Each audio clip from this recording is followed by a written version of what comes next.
And this is life eternal, that they might know thee, the only true God, and Jesus Christ, whom thou hast sent.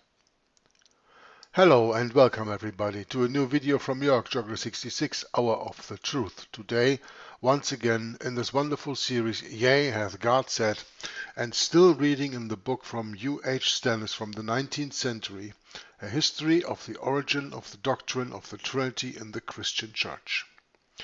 We are, for the moment, at a part in the book that is called Bible Text Quoted and Explained. And we are already at point 6. We have started this last time already. And it says here in point 6, another text quoted by Dr. Iesus, for through him we both have access by one Spirit unto the Father, which is from Ephesians chapter 2, verse 18.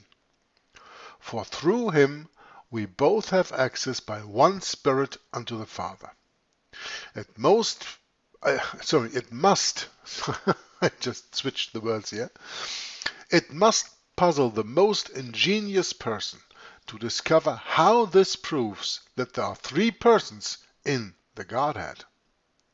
We will now quote, without comment, certain other texts which we have known produced as scriptural evidence of the Trinity, which show how hard-pressed the defenders of the doctrine must have been to have had recourse to them.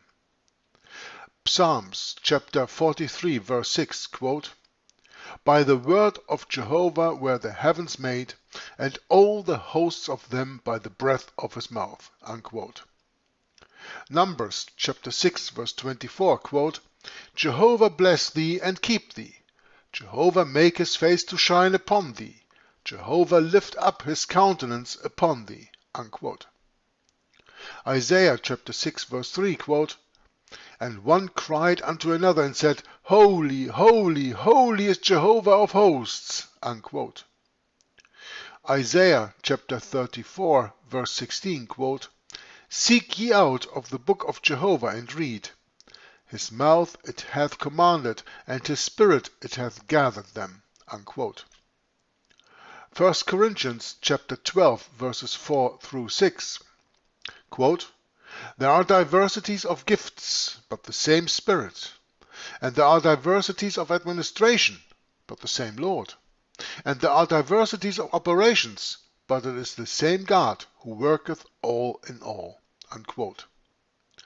Revelation 1 chapter 4 through 5, Revelation 1 verse 4 to 5, quote, grace be unto you and peace from him who is, and who was, and who is to come, and from the 7 spirits that are before the throne, and from Jesus Christ. Unquote. On these texts, learned Trinitarians have wisely said that the triple use here and there of words like Jehovah or the word holy is a very unsubstantial proof of so important a doctrine.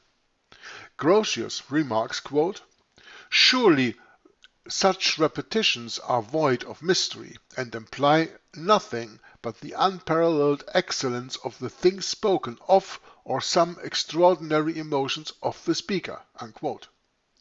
Calvin says, quote, plainer texts ought to be adduced, lest in proving the chief article of our faith we should become the ridicule of heretics. Unquote. But where are those plainer texts? We are not aware of any texts, except the above, which have been used as Bible proofs of the Trinity.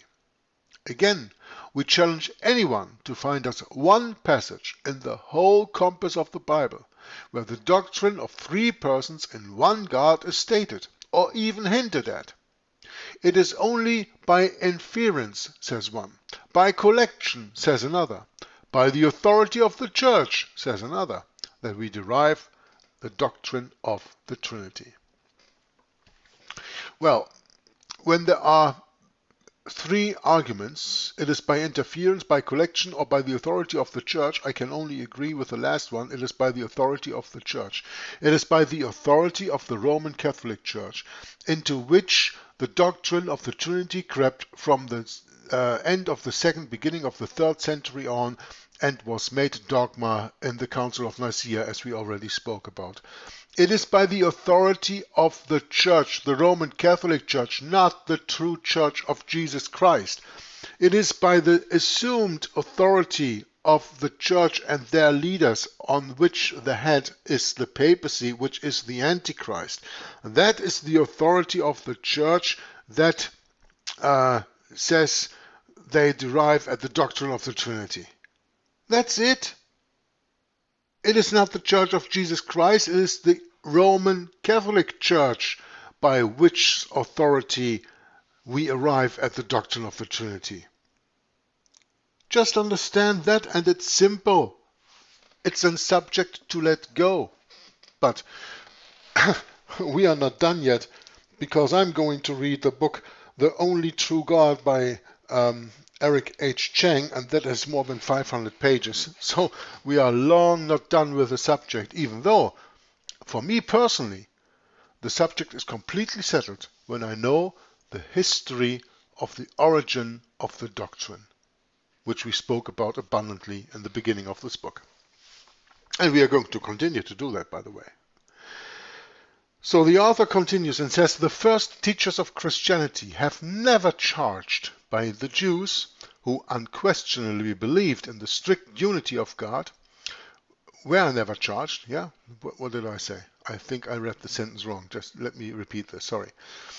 The first teachers of Christianity were never charged by the Jews, who unquestionably believed in the strict unity of God, with introducing any new theory of the Godhead. And we go into a little footnote here, because there's a probably interesting book that you maybe want to read from Canon Farrar, Early Days of Christianity, And the quote goes, "Monotheism was the proud boast of the Jew," unquote. And this is from volume 1, page 55. So if you want to get that book for further studies, you have my blessing. And I guess the blessing of every Christian to, read other books and look at the study. When you are at least a little bit familiar with the history of the Old Testament, the so-called Old Testament, the law and the prophets, you know that not only Israel, who has been completely departed from Judah and Benjamin in the book of Kings, for their abomination of always running after other gods and bowing down to Baal and making sun worship idols and everything else. Yeah? I mean, you can read that account in the Bible, no problem. At that moment, God parted the nation of Israel from the 12 tribes into 10, who he dispersed all over the world, and 2 who were remaining there, the Jews. And even the Jews later on, again and again and again and again and again and again fell into apostasy. And God sent one prophet after another and tell them, "Come out of there, my people. Come out of there. Come out of there." And they didn't. They didn't listen. They killed the prophets. They didn't listen until God put them into captivity 70 years in the city of Babylon, or in the kingdom of Babylon. And from that time on, when they came back from there, they absolutely only listened to the God of the Bible, to Jehovah, Yahuwah, Yahweh. Yeah? From that moment on. But it took hundreds and hundreds of years to, quote unquote, educate the Jews. And when Jesus Christ was starting his ministry, the fulfilling of the 70th week of Daniel, the Jews were all monotheistic. They all understood there's only one God. That's why they, when they didn't understand Jesus Christ, said that he or charged him with blasphemy by making himself God, which is blasphemy. Jesus Christ didn't do that, but they charged him because of that, because they had no real spiritual understanding. But the spiritual understanding they really had was that they were worshipping one God. As Canon Farrar says, in early days of Christianity, monotheism was the proud boast of the Jews. This is what separated the Jews, and still separates them, from every other religion in the world, who has whether idol worship or more than one God. It's Judaism that has one God. It is Christianity that comes out of Judaism that has one God, the same God. Difference is, we Christians accept the role of Jesus Christ and the Jews do not. There's a big difference. But ultimately, Christianity came out of Judah. Jesus was a Jew. Jesus was as monotheistic as every other Jew at that time was monotheistic. And that was the boast of the Jews, because that separated them from all other religions in the world. You just have to read the Old Testament and see where they again and again and again and again and again and again fell into apostasy. And God punished them all over again and sent one prophet after another. It's so simple. When you read and understand the Bible, especially the law and the prophets, or most commonly called the Old Testament, there's no way around that. That they were by the one and only true God always punished for falling into apostasy and worshipping other gods. I mean, if you read the Old Testament, you didn't get that,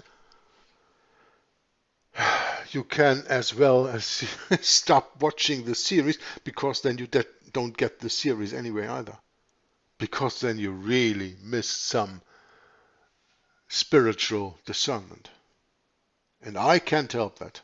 The only thing that you can do is pray to God that He will give you that discernment, that He will give you that understanding, that He will give you the Holy Spirit that leads you into all truth. But this, in my understanding, is a very correct and very important quote from Canon Farrar, Early Days of Christianity, Volume 1, page 55. Monotheism was the proud boast of the Jews. Now I'm going to take a little break here now and just go into the internet and see if I can find that book. I'll be right back. So after a little research, not even too long, I found the book, and you can buy it in different places like Amazon and everything else, but you can also get it for free on archive.org, the Archive Internet Library, which is my preferred place to go to because there you can get the book and as a PDF. The Early Days of Christianity by Frederick William Farrar, who lived between 1831 and 1903 and published this book, according to the information on this website, on 1885. And here we find on page 336 of 664. Now, don't ask me why the author says this is in volume 1, page 55. Maybe everything else is here just a forward or I don't know. I didn't look at the whole book. I was just looking for the quote. And anyway, it's on this page. I found it. And there it reads, and let me just read to you this one little paragraph here.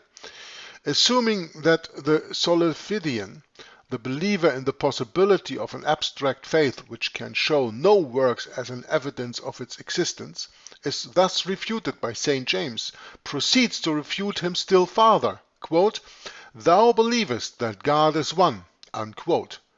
It was the proud boast of the Jew who among all the nations of antiquity gloried in being a monotheist. Unquote.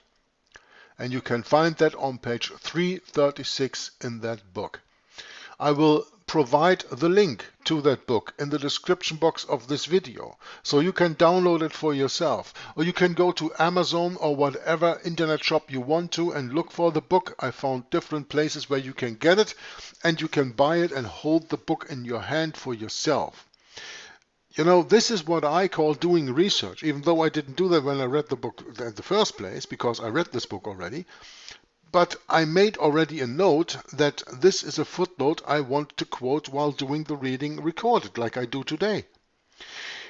And now I said, okay, I'm going to look this up. But you know, if every time I found an interesting source of a quote in a book, and because that I get the book where the source is quoted from, I would need a library that is bigger than the Library of Louvain, where I'm living here over here in Belgium, and you can take a look at the Library of Louvain, the Catholic University Library at the La Duizeplein. I would need probably a place even bigger than that to store all these books, and I don't have the money and I don't have the place.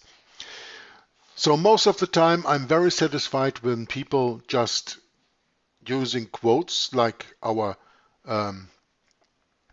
author does here, yeah, when he says the first teachers of Christianity were never charged by the Jews, who unquestionably believed in the strict unity of God, with introducing any new theory of the Godhead, then producing footnote number 5, where he says monotheism was the proud boast of the Jews, by Farrar, Early Days of Christianity. Even though the page number doesn't match, I don't care. I got the book and I found the quote inside the book. I don't know why it was, you know, this book was written in the 1900s or 1800s in the 19th century. Farrar's book was written in the 19th century. It was 1885, if I'm not mistaken. Let me just check that again. I closed my browser here. Yeah, 1885. I don't know what happened in the meantime to all the page counting or whatever, and I don't care. It is the quote that is in here, and as I read to you in the context of the little paragraph of what Farrar wrote here, it is absolutely true. It is exactly the same thing that I told you just a few minutes ago. Yeah, that monotheism is the boast of the Jews all through the antiquity, all through the time of the Old Testament. It is It was the proud boast of the Jew who among all the nations of antiquity gloried in being a monotheist. That is what separated them from all the heathen, all the pagans. And what are you going to do if you make the one and true only God of the Bible three? Well, you do the same mistake as every pagan did all through history. Neglecting the one God and making it more than one. This is just incredible when you think about it. I mean, you don't even need to defend the trueness, the righteousness, and the understanding of monotheism. You can just point to the point, well, listen, whatever happened when the Jew turned away from monotheism into polytheism, into worshipping other gods, what happened? Just read the record in the Bible. And the only thing you have to do is believe the Bible. If you don't believe the Bible, what are you doing here anyway? We are here to just underline that everything God wrote in the Bible is true. And we are citing here and there men who agree with that. And we are also citing men who do not agree with that. And then we show where they are wrong. That's the whole purpose of the study. The purpose of the study is to attack the serpent who said, "Yea, hath God said." Yeah, God has said, we answer. God has said that I am one and I know no other. I am Jehovah and I know no other God. I am the one and only true one who made everything that is made. He put everything into existence. He made the heavens, He made the earth, He made the waters and everything that's in it in 6 days. That God is the God the Jews accept with their monotheistic belief. And that God is the God that Christians should believe when they call themselves Christians. The only true God they should worship is the same God that the Jews worshipped when we go back to the quote that monotheism was the proud boast of the Jew. It's one God. It is one Son of God and it is one Spirit of God. But those are three different entities, things, persons, whatever. It's not one. Never was one. And when you make these three one, you take away the whole idea of monotheism. You mix the holy with the profane. There's no way about it. And many people in history saw that and warned people about it, like Kenneth Farrar in his book, like U.H. Stennis in his book, like Eric H. Chang in his book, like so many others. And if you don't want to listen, if you're too stubborn, if you show that you have ears but don't hear, if you show that you have eyes and don't see, well then nobody but God can help you. But will He help you when you address a false God in your prayers? Well, that's an interesting question, right? So, continue. The first teachers of Christianity were never charged by the Jews, who unquestionably believed in the strict unity of God, with introducing any new theory of the Godhead. Many foolish and false charges were made against Christ, but this was never alleged against him or any of his disciples.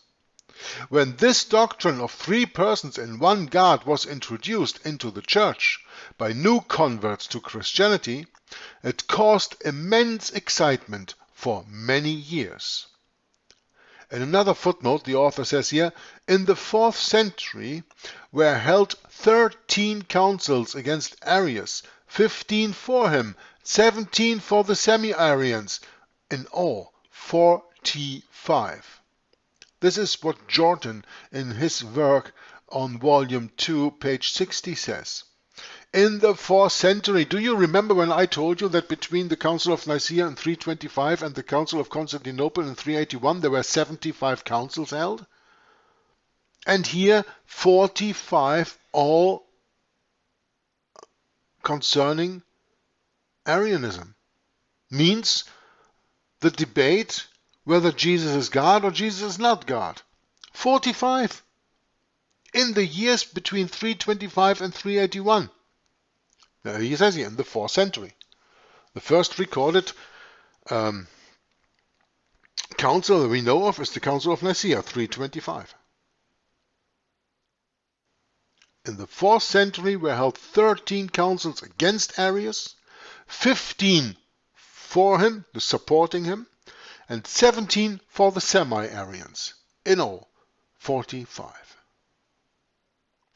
And it was about 75 between 325 and 381 AD, and you can verify that when you watch this video series I have uploaded on my the papacy is the Antichrist channel by Sean Finnegan, One God Overall. There's one part where he goes explicitly into that, and you can also go and do an internet research and look for all the different councils there, and you will find them. So, continuing. Referring to this, Mosheim writes, under the 4th century, quote, the subject of this fatal controversy, which kindled such deplorable divisions throughout the Christian world, was the doctrine of 3 persons in the Godhead. A doctrine which in the 3 preceding centuries had happily escaped the vain curiosity of human researchers and had been left undefined and undetermined by any particular set of ideas. Unquote. Would there not have been some similar commotion among the Jewish people in the time of Christ, if such a view of the Godhead had been offered to their notice, and if they had been told that without belief in this they would perish everlastingly? We come to the concluding chapter of this part of the book. The book is still not done. We still have about some 70 or 80 pages to go, but this is the concluding chapter. Archbishop Tillotson, who we already quoted a few pages before, says, quote, when we say God hath revealed anything, we must be ready to prove it, or else we say nothing. Some men seem to think that they oblige God by believing plain contradictions, but the matter is quite otherwise. Unquote. While there is no mention in the sacred scriptures of a trinity of persons in the Godhead, it is equally certain that in the field of nature no hints or suggestions of it are to be seen. Quote, where is the people to be found? Asks Robert Hall. Where is the people to be found who learned the doctrine of the Trinity from the works of nature? Question. Unquote. It is true that by the light of nature many of our race have been led to believe in the existence and the providence of God. But the mystery of the Trinity has in no instance been shadowed forth in the glory of the heavens, in the beauty of the earth, or in any of the forms or combinations of matter. Many divines who have had an interest in finding all the support they can for this view of God declare, like Dr. John Owen, that, quote, nature recoils from the doctrine, or like Hexban, that from the principles of nature the Trinity cannot be made known to us. Unquote. It is not only admitted by learned Trinitarians that there is no mention of a triune deity in the Bible, and no suggestion of that doctrine in the phenomena of nature, but, in addition, it is stated that this view of the Godhead is hostile to reason. Cardinal Wiseman asks, quote, who will pretend to say that he can, by any stretch of his imagination or of his reason, see it possible how 3 persons in one God can be but one Godhead? unquote. Dr. Hay, a Cambridge divinity professor who also confirms the statement in the following passage, quote, "When it is proposed to me to affirm that in the unity of the Godhead there be three persons, I profess and proclaim my confusion in the most unequivocal manner." Unquote. Dr. South has pronounced the result with this doctrine, which this doctrine involves, quote, "so very strange and unaccountable that were it not adored as a mystery, it would be exploded as a contradiction." Unquote.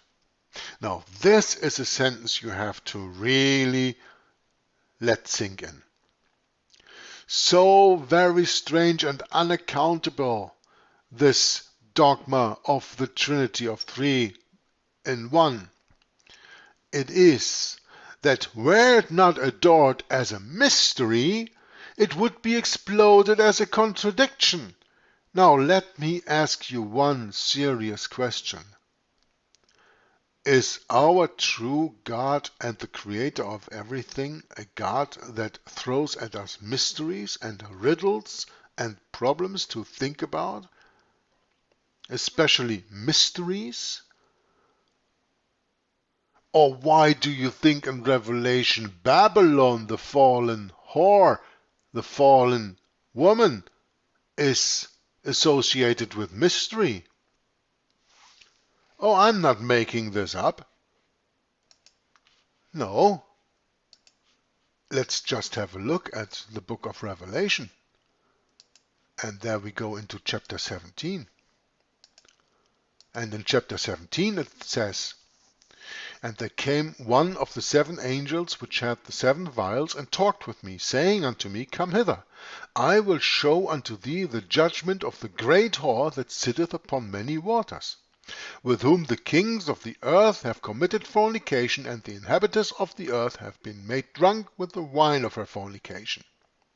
So he carried me away in the spirit into the wilderness, and I saw a woman sit upon a scarlet-colored beast, full of names of blasphemy, having 7 heads and 10 horns.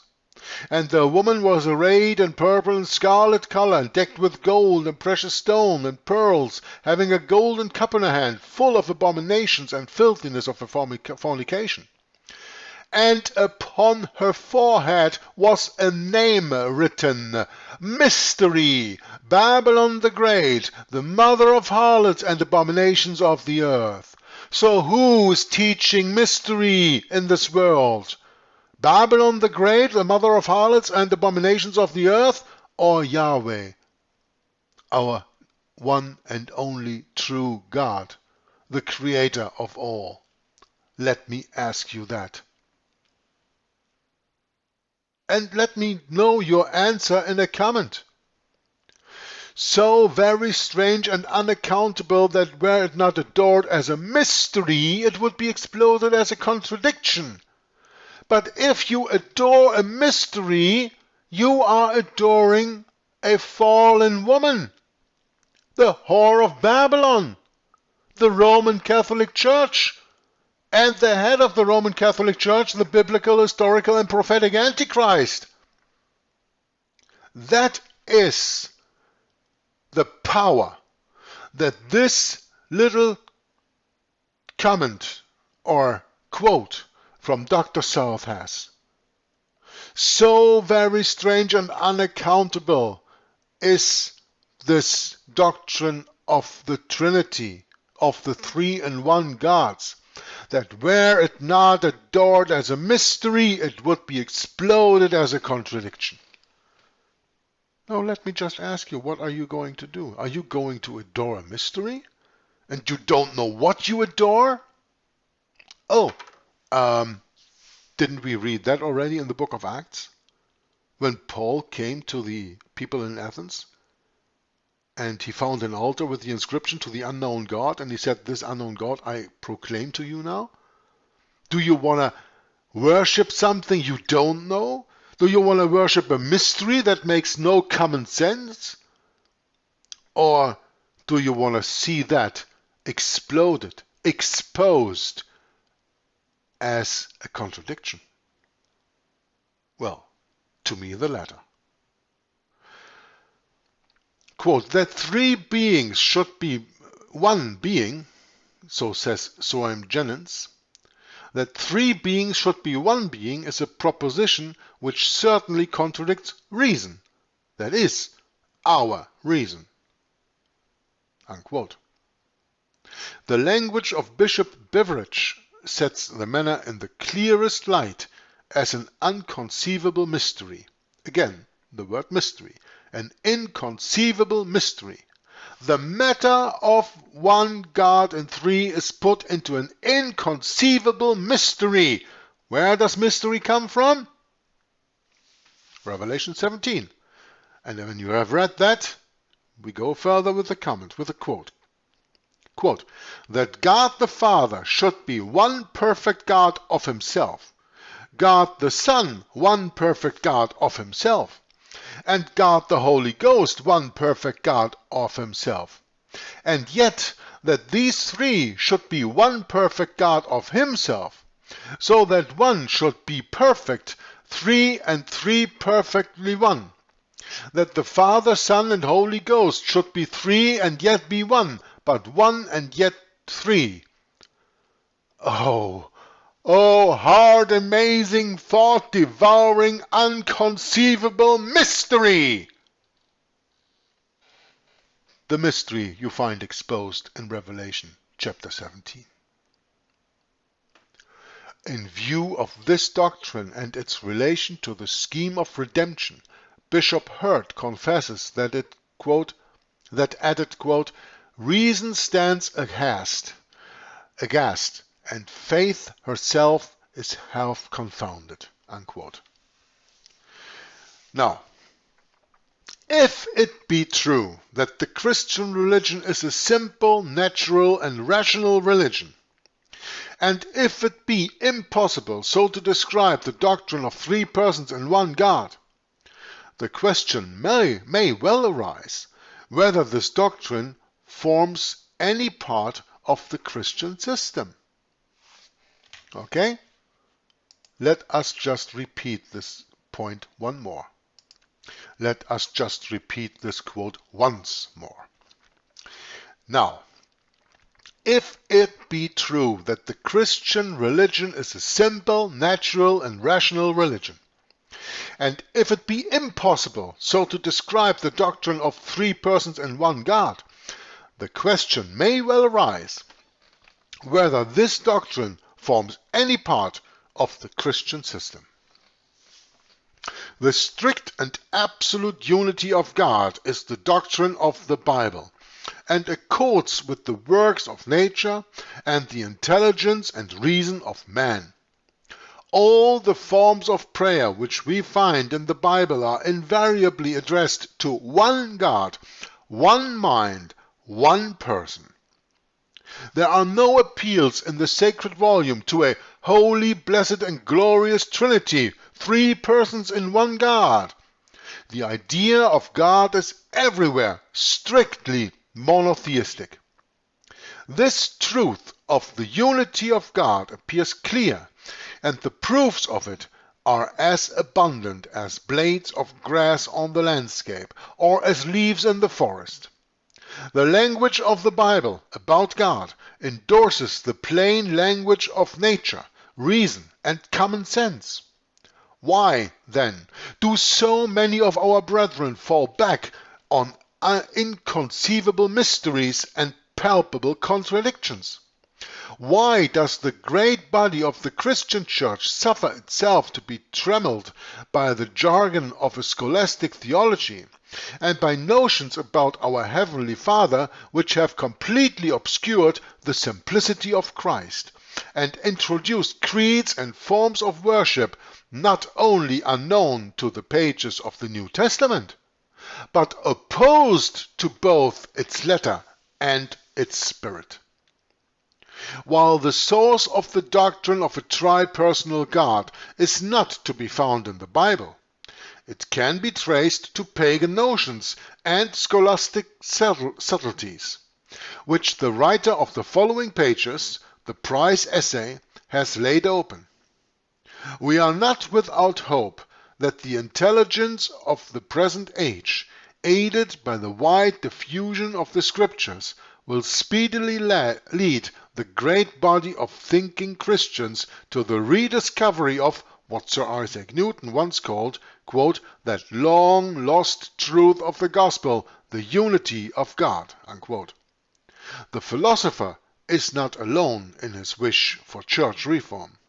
Neander, the historian and theologian, gives utterance to a similar hope in the words of Wycliffe, quote, I look forward to the time when some brethren, whom God shall condescend to teach, will be thoroughly converted to the primitive religion of Christ, and that such persons, after they have gained their liberty from Antichrist, will return freely to the original doctrines of Jesus. And then they will edify the church as did Paul. Unquote. And this actually ends the book. We are now going for the next parts into what he calls here the prize essay that the author wrote. On the subject, of course. But before we go into that, we will take a break, and this will be starting the 19th reading of this series, Yea, hath God said. Because I made so many valid points, at least to my understanding, and I hope yours too, in this last reading of the actual book, that we are going into the essay and that we are going afterwards into the addendums of the book, which of course will be covered for the next about 70 pages. So we still have the majority of the part of the book still to go. But what we spoke about today, or what I spoke about today, what I read today, I really want to give you the time to let it sink in. And this is why after this video I will take a short break of I don't know how many, but a week or two or something before publishing the next part of this reading. So because I want everybody to really understand and digest what I said and read in this part of the book.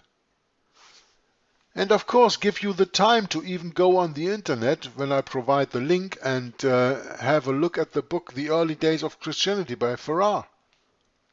I haven't read that book. I don't know that book. I just looked it up online while you were listening. I have no idea what's it all about. But that quote already, and this is here from page 336 of 664, I repeat it once again. Assuming the Solifidian, the believer in the possibility of an abstract faith which can show no works as an evidence of its existence, is thus refuted, St. James proceeds to refute him still farther. Quote, Thou believest that God is one. Unquote. And I think the Bible even goes further and says, Thou doest well. It was the proud boast of the Jew who among all the nations of antiquity gloried in being a monotheist. That was a very important part of the reading today, and still a few others. And I really want to give you the time to think about it and to work it out for yourself. And I would be glad if, when you understood what the book was about so far, you come back for the next part. If you want to engage yourself in an even deeper study of the subject as we have gone so far, because now you are convinced that you don't want to worship a mystery, but you want to worship the one and only true God, Yahweh, then I would gladly welcome you back to the next 20th part of this reading, if I'm not mistaken. This is part 19. No, this is part 18. So I would very much welcome you back then to part 19. And then from there on, we are going to continue that book without any interruption until it's done. And you can always download the book for yourself on the internet. You can always get a copy of it and hold it in your hands. You can always do studies with other books, other websites, other teachers. Compare and let your common sense and let your heart decide. What does your heart want to worship? I don't know your heart. God says the heart of man is desperately wicked from the start. Who can know it? But I also say God renews the heart through the gift of grace and faith in the one true God and Jesus Christ whom he hath sent. Until next time, Shalom, Maranatha. We must start at the foot of the cross. For our souls in danger, we're at loss. And when we kneel in that awesome place, at that very moment, you'll feel God's grace. Friend, let me tell you, you need to know, there is heaven, also hell below. Christ died on that cross to set you free from your vile sins and hell's agony. You're God's enemy without the cross. Reject Christ, and to God you're dross. To the prison of hell he will send, just Christ's work on the cross makes amends. God hates those who try to enter in, the gates of heaven still full of sin. Only his Son can take sin away. Go to the foot of the cross this day. God has provided only one way to enter heaven's wondrous array. Accept what Jesus did for us all. He paid our debt, so hell won't befall. Go to the foot of the cross this day. His precious blood washes sin away. We each need to think more of his cross. Without our Savior, we're total loss.